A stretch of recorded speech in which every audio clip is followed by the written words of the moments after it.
Cuba Información. Tengo una forma más de adornarte la vida. Miren, serán castigados con la pena de prisión de 4 a 8 años los que, con el fin de perjudicar la autoridad del Estado o comprometer la dignidad o los intereses vitales del país, mantuvieran inteligencia o relación de cualquier género con gobiernos extranjeros, con sus agentes o con grupos, organismos o asociaciones internacionales o extranjeras. Artículo 592, cuidado, del Código Penal español, no del cubano.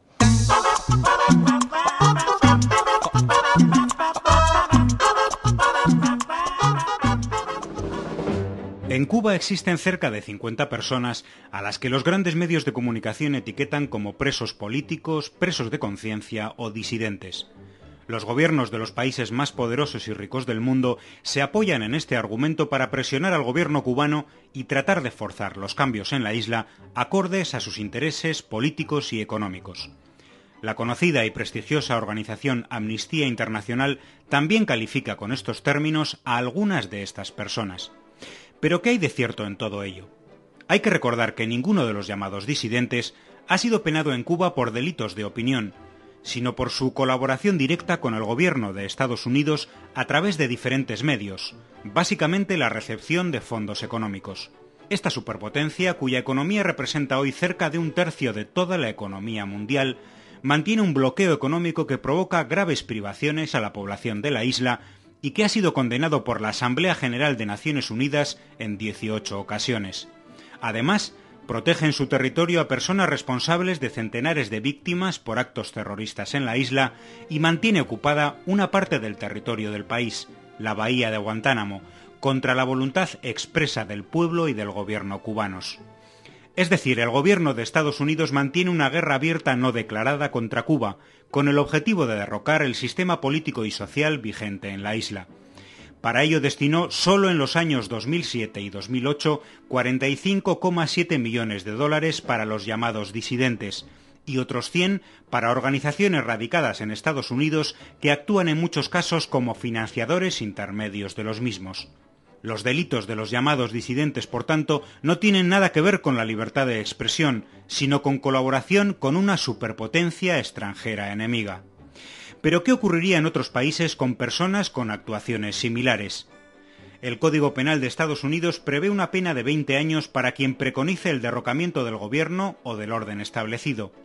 10 años de prisión para quien emita falsas declaraciones con el objetivo de atentar contra los intereses de Estados Unidos en sus relaciones con otra nación.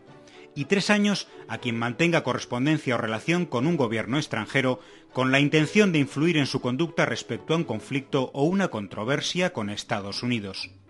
El Código Penal español castiga con penas de 4 a 8 años a quienes mantuvieran relaciones de inteligencia o relación de cualquier género con gobiernos extranjeros con el fin de perjudicar la autoridad del Estado o comprometer la dignidad o los intereses vitales de España.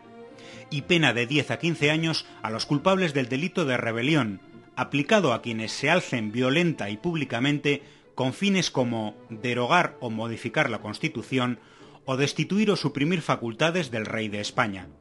Francia castiga con pena de hasta 30 años y 450.000 euros de multa el hecho de mantener relaciones de inteligencia con una potencia extranjera con vistas a suscitar hostilidades o actos de agresión contra Francia.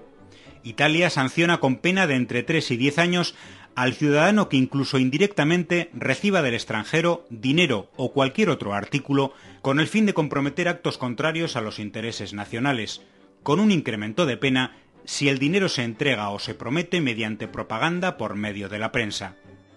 Los denominados disidentes cubanos recibirían penas muy superiores por sus delitos en Cuba en cualquiera de los citados países y en muchos otros que no hemos mencionado.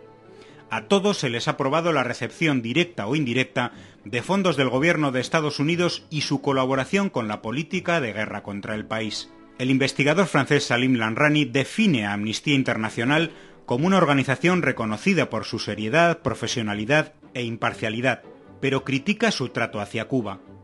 Amnistía Internacional haría bien en reconsiderar su juicio, afirma el profesor, con respecto a los que considera presos de conciencia en Cuba, pues el doble rasero es inaceptable.